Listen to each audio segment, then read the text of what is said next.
Rewari today, खबरें जो सबसे पहले पहुंचाए आप तक। रेवाड़ी टुडे। नमस्कार, रेवाड़ी टुडे में आप सभी का स्वागत है। मैं पल्लवी शर्मा आज फिर आपके साथ हूँ रेवाड़ी की एक अहम खबर लेकर। 30 जून तक बंद रखे जाएंगे धार्मिक स्थल। जिले में धार्मिक व पूजा स्थलों को खोलने को लेकर मंगलवार को लघु सचिवालय में जिला प्रशासन और धार्मिक स्थलों के प्रतिनिधियों के बीच विचार विमर्श हुआ। जिलाधीश यशेंद्र सिंह ने बैठक की अध्यक्षता करते हुए जिले में धार्मिक स्थल खोलने को लेकर धार्मिक स्थलों के प्रतिनिधियों से उनकी राय पूछी तो ज्यादातर धार्मिक स्थलों के प्रतिनिधियों ने कहा कि कोरोना संक्रमण अभी भी फैल रहा है, ऐसे में धार्मिक स्थलों को खोलना उचित नहीं होगा। कई धार्मिक स्थलों के प्रतिनिधियों ने कहा कि उनकी संचालन समितियां पहले ही 30 जून तक धार्मिक स्थलों को बंद रखने का निर्णय ले चुकी हैं। हम रेवाड़ी टुडे में आपकी मुलाकात करा रहे हैं रेवाड़ी निवासी जिसने पिछले 4 सालों में पेंटिंग और फाइन आर्ट में अपनी मेहनत करके पहचान बनाई और जिले की प्रतियोगिता से लेकर Guinness book of world record में अपना नाम दर्ज कराने में सफल हुई। इनका नाम है आशी शर्मा, जो केरला पब्लिक स्कूल में बतौर अध्यापिका बच्चों को पढ़ा रही हैं। आशी शर्मा से बात कर रहे हैं एसएसपी टाइम्स के संपादक श्री पवन कुमार जी। हमारे कार्यक्रम में आपका हार्दिक स्वागत है। तो पहले मैं चाहूँगा कि आप अपना थोड़ा सा परिचय दीजिए। जी धन्यवाद। मेरा नाम अंशु है। मैं केरला पब्लिक स्कूल में एज अ ड्राइंग टीचर काम करती हूँ और पेंटिंग्स वगैरह बनाना ये मेरी हॉबी है। एज एन आर्टिस्ट भी मैं काम करती हूँ। आप अभी जो प्रोफेशनल वे में वर्क कर रहे हैं वो किस लाइन में कर रहे हैं? फाइन आर्ट्स में या एजुकेशन में, टीचिंग लाइन में, किस में कर रहे हैं आप? फाइन आर्ट्स में कर रही हूँ। फाइन आर्ट्स में कर रहे हैं। हाँ जी। तो आपने अभी तक किस लेवल तक पार्टिसिपेट किया है? मैंने सबसे पहले छोटे लेवल से लेके और गिनीज वर्ल्ड तक मैंने किया है। Longest painting of the world जो चाइना का एक ऑलरेडी एक रिकॉर्ड उन्होंने बनाया हुआ था, वो हम लोगों ने मिलके ब्रेक किया था। उसके लिए हम मेरठ गए थे, हमारी टीम गई थी और उसको हमने ब्रेक किया और उसके बाद फिर ये खिताब हमारे देश के नाम है। ये लगभग डेढ़ एक साल पहले की बात है। हाँ, ये है 1.5 साल पहले की बात है जो। हाँ जी, 2-2.5 साल पहले की बात है। तो आपकी इसमें रुचि कैसे रही? ये मेरा स्कूल टाइम से ही था। उसके बाद मेरा सब्जेक्ट चेंज हो गया तो थोड़ा सा डिस्टेंस बन गया था। लेकिन ग्रेजुएशन करते करते थोड़े से कॉलेज की तरफ से कॉम्पिटिशन्स वगैरह में पार्टिसिपेट करने के बाद दोबारा से मेरी रुचि बढ़ती चली गई और फिर आज जो हूँ बस धीरे धीरे होता चला गया। अभी जैसे कि आज के माहौल को देखें तो हम कलाकारों की जो स्थिति है वो काफी दयनीय होती जा रही है। हाँ। मतलब कलाकार में क्वालिटी तो है कुछ करने की, और ये फाइन आर्ट से ये भी एक तरह से कला है। हाँ, लेकिन ये कैरियर के रूप में चुनते हैं तो हमें बहुत परेशानी का सामना करना पड़ता है।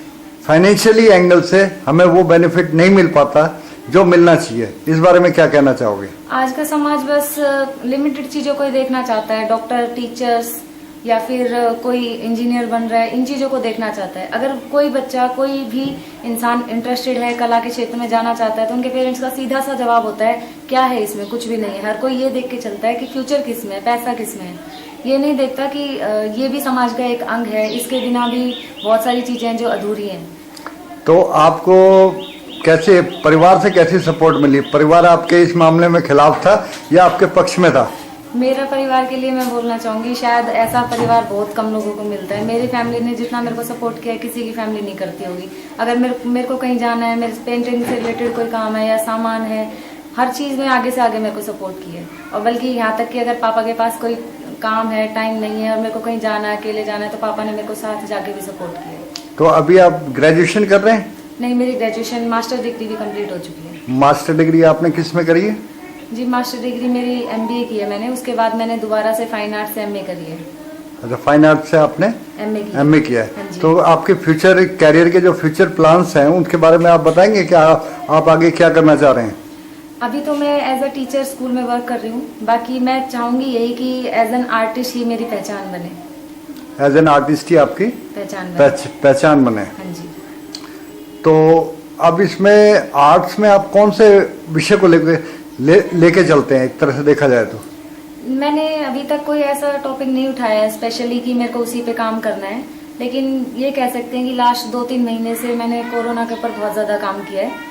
पहले मैंने कोरोना के ऊपर वैसे राहगिरी प्रोग्राम होता है अपने रेवाड़ी में जो सरकार का है, उसमें भी मैंने काफ़ी अवेयरनेस के तौर पे पेंटिंग्स बनाई हैं। उसके बाद जब लॉकडाउन हो गया उसके बाद भी हमने रोड पे पेंटिंग बना के लोगों को जागरूक करने की कोशिश की कि लोग घरों से बाहर ना निकलें। करीब 11 से 12 हमने रोड पे अलग अलग चौक पे पेंटिंग्स बनाई हैं और प्रशासन ने भी इसमें हमारा बहुत सहयोग दिया है।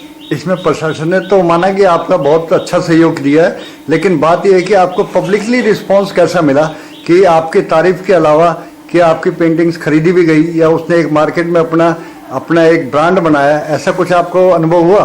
हाँ, ब्रांड तो बना है। इसके अलावा मेरे पास जैसे मैं पोर्ट्रेट्स वगैरह बनाती हूँ तो पोर्ट्रेट्स के काफ़ी ऑर्डर मेरे पास लगे हुए हैं। मैंने बना के भी अभी भी रखे हुए हैं और कुछ मेरे पास पेंडिंग भी हैं जो मैंने अभी काम नहीं किया है। बाकी हाँ, ये है कि पॉपुलैरिटी है, काफ़ी हद तक है। अब जब हम प्राचीन पेंटिंग को देखें, मोनालिसा वाली हो गई, लियोनार्डो दा विंची एक जाने माने पेंटर थे, तो उस वक्त एक कदर हुआ करती थी कि पेंटर की और उसकी इमेजिनेशन की कि वो क्या सोच रहा है और उसको कैसे अपने कागज पे अपने कैनवास पे उतारता है। लेकिन आज की जो टेक्नोलॉजी है वो उससे बहुत ज़्यादा डिफर है। इस बारे में क्या कहना चाहोगे? इस बारे में तो पहले के टाइम में और अब के टाइम में फ़र्क सबसे बड़ा यही है कि पहले के लोगों को ये इन चीज़ों से निकल के मानव समाज जो है उसकी सभ्यता जो है धीरे धीरे डेवलप हुई है।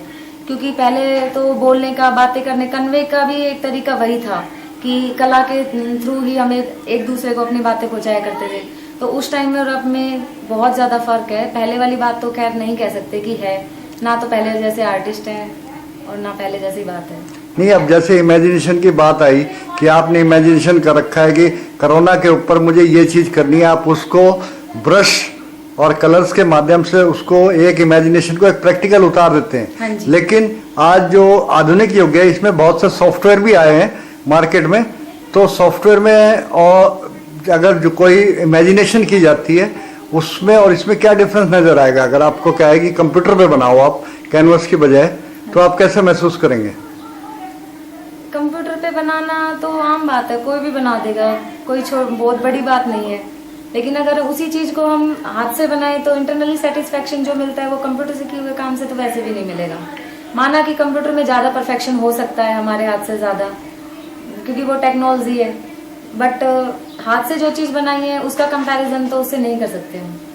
लेकिन एक चीज जो अब हम देखें 21वीं सदी हमारी चल रही है, इसमें हमने ये देखा है कि जिसके ऊपर जिसके नाम के आगे कलाकार लग जाए, चाहे वो पत्रकार हो, कलाकार हो, इतिहासकार हो, आज सब दयनीय स्थिति में है। आज वो उतनी डेवलपमेंट में नहीं है। तो ये चीज जानते हुए भी आपने इस चीज को बरकरार रखा, तो इस बारे में क्या कहना चाहेंगे? सर, अगर हम इस चीज को सोच के बैठ जाएं कि अगर हम कला के क्षेत्र में जा रहे हैं तो हमारा नहीं है, डेवलप नहीं हो पाएंगे हम, तो वो चीज तो धीरे धीरे खत्म ही हो जाएगी ना। फिर अगर हर इंसान ऐसा सोचने लगे तो अगर ये चीज बची हुई है तो कुछ ऐसे लोगों की वजह से बची हुई है जो इस चीज को सोचते हुए भी आगे बढ़ रहा है। हमने एक चीज सोच के चलिए कि हमारा ये काम है, हमें और लोगों को भी जागरूक करना है और लोगों को भी इस चीज में बढ़ाना है।